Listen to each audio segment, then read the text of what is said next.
Anda kembali di Nusantara Petang dan kita masih di segmen Dialog Nusantara Petang, masih bersama dengan Kang Tamil, pengamat sosial politik. Kita masih membicarakan mengenai penghapusan airport tax atau juga PSC ini ya. Kang Tamil, ini kan memang dihapuskan airport tax untuk 13 bandara. Ini kenapa cuma 13 bandara saja? Padahal sebenarnya tujuan wisata ini kan banyak sekali di Indonesia ya. Oke, baik. Saya coba mengulasnya dari sisi positif ya.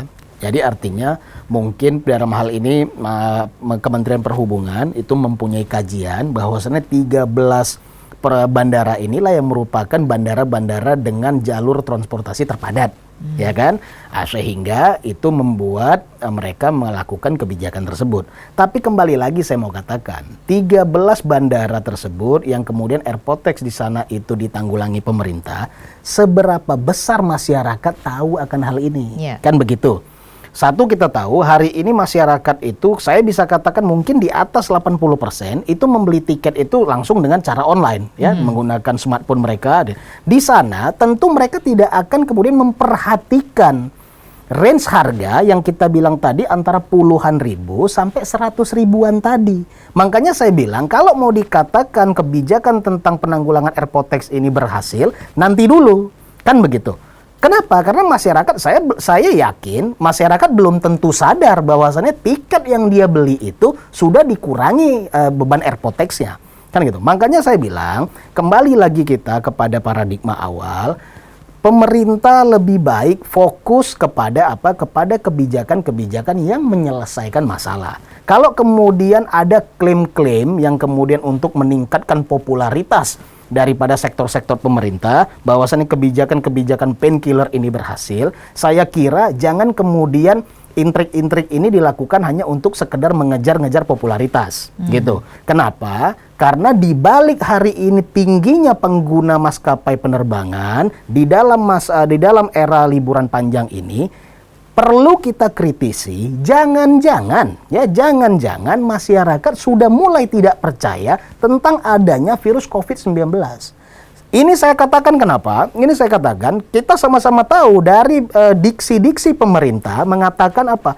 Virus COVID-19 itu ada. Artinya ketika diksi itu disampaikan, virus COVID-19 itu ada kajian di dalam mereka yang sudah mulai mengatakan bahwa masyarakat mulai tidak percaya. Sehingga sehingga dikelolalah sebuah diksi-diksi untuk meyakinkan masyarakat bahwa virus COVID-19 itu ada. Nah, ini yang saya mau katakan. Kalau kemudian satu sisi hari ini dikatakan ini sebagai prestasi, saya mau sampaikan ada satu sisi lagi, hipotesa saya, jangan-jangan masyarakat mulai tidak percaya akan adanya virus COVID-19 tersebut. Tetapi sebenarnya kan mungkinkah ini bisa dikatakan sebagai upaya pemerintah untuk meningkatkan kepercayaan masyarakat, tetapi memang mungkin tahapan-tahapannya mulai dari awal dulu begitu ya, mulai dari tahapan kecil dari penghapusan pajak, kemudian yang akan berdampak terhadap meningkatnya daya atau meningkatnya minat masyarakat, kemudian juga akhirnya masyarakat banyak sekali berwisata dan juga meningkatkan geliat dari di sektor penerbangan. Ini kan tentunya meningkatkan perekonomian. Dengan ekonomi meningkat, maka akhirnya masyarakat akan lebih bisa percaya dengan pemerintah begitu. Ini merupakan upaya juga, bukan? Ya, begini. Kalau saya katakan landing sektornya berbeda. Kenapa saya katakan landing sektornya berbeda? Ketika pemerintah menanggulangi airport tax, artinya pesan yang mau disampaikan di situ apa?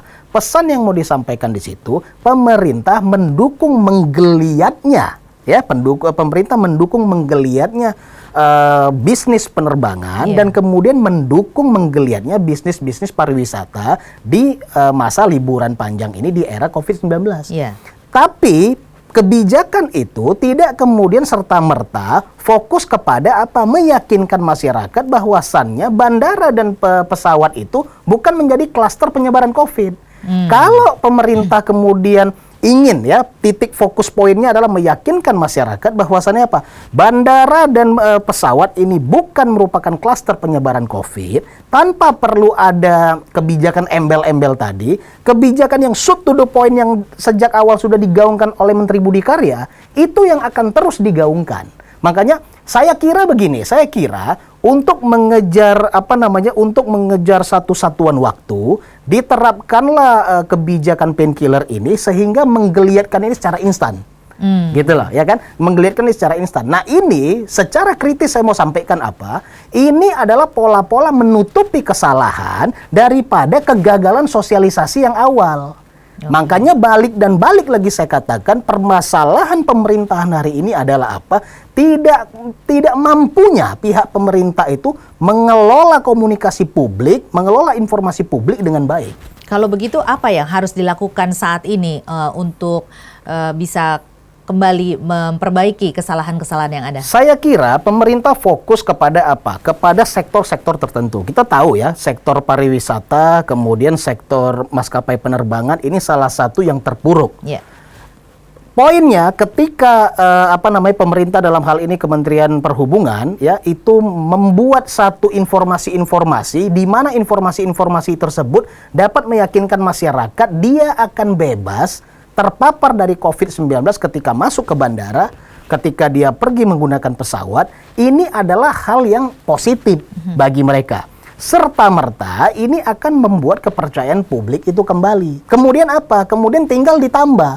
Tinggal ditambah apa? Mungkin bisa dilakukan survei secara random. Ya, survei rapid test secara random kepada kemudian pengguna-pengguna jasa pesawat. Setelah pasca dia menggunakan pesawat, kita bisa coba lakukan survei secara random. Apakah setelah itu dia reaktif atau tidak? Kalau memang kemudian hasilnya yang reaktif kecil, nah ini suatu hal yang luar biasa. Ini suatu hal yang luar biasa yang menggugah masyarakat bahwasannya apa? Dia trust, dia yakin bahwasannya apa? Memang keamanannya dijamin. Tetapi ini sudah dilakukan oleh pemerintah saat ini, baik di penerbangan, di kereta api, seperti itu. Betul. Nah, cuman masalahnya apa? Masalahnya pesan yang mau disampaikan tuh nggak sampai ke masyarakat. Itu loh, ya kan? Yeah. Sekarang kalau kita kaji, masyarakat hari ini pergi menggunakan transportasi penerbangan, ya dalam hal ini pesawat, masuk ke bandara. Kenapa? Karena momen hari liburan, ya. Karena momen hari liburan. Terus kemudian turunannya apa? Turunannya kemungkinan dia tahu bahwasannya apa? Oh mungkin ada potongan airpotek sehingga mengurangi harga tiket, walaupun itu nggak signifikan, ya kan? Tapi yang menjadi titik tolak keberhasilan pemerintah, ketika masyarakat mau pergi menggunakan moda transportasi udara, ditanyakan alasannya apa, dia katakan saya yakin dan saya melihat buktinya bahwasannya bandara dan kemudian pesawat ini bukan menjadi klasterisasi penyebaran COVID. Itu poin yang saya mau sampaikan. Oke, baik. Terakhir Kang Tamil, mungkin ada rekomendasi ataupun saran-saran khususnya bagi pemerintah saat ini, mungkin untuk sosialisasi ataupun juga peningkatan komunikasi agar masyarakat juga bisa mengetahui begitu ya lebih jelas mengenai sebenarnya bagaimana seharusnya ini bisa berjalan dengan baik. Ya, secara sektoral saya katakan apa dari sisi tadi kemudian itu maskapai penerbangan dan bandara, apa yang dilakukan Menteri Budi Karya di awal itu sangat-sangat saya apresiasi.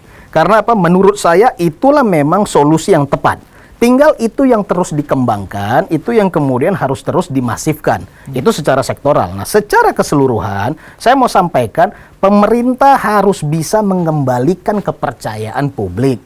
Ya, di samping dari kita bicara dari sisi intrik-intrik politik, ya, dari sisi intrik-intrik yang lainnya, pemerintah harus bisa mengembalikan kepercayaan publik dengan apa? Dengan berlaku objektif. Sebisa mungkin melakukan membentuk satu tim-tim ketika apa? Ketika kebijakan yang mau diambil itu akan berdampak prematur, akan berdampak menjadi pro dan kontra dan berdampak pada kesalahan ditimpakan kepada negara di kemudian hari. Nah, ini harus dibentuk tim-tim secara independen, ajak masyarakat bergabung agar apa? Agar masyarakat ini merasa mereka juga dilibatkan. Ya, mereka juga dilibatkan. Hari ini negara butuh uluran tangan semua masyarakat untuk sama-sama memerangi virus COVID-19 ini. Saya kira itu. Baik. Baik, Kang Tamil, terima kasih banyak sudah bergabung bersama kami di Dialog Nusantara Petang pada petang hari ini.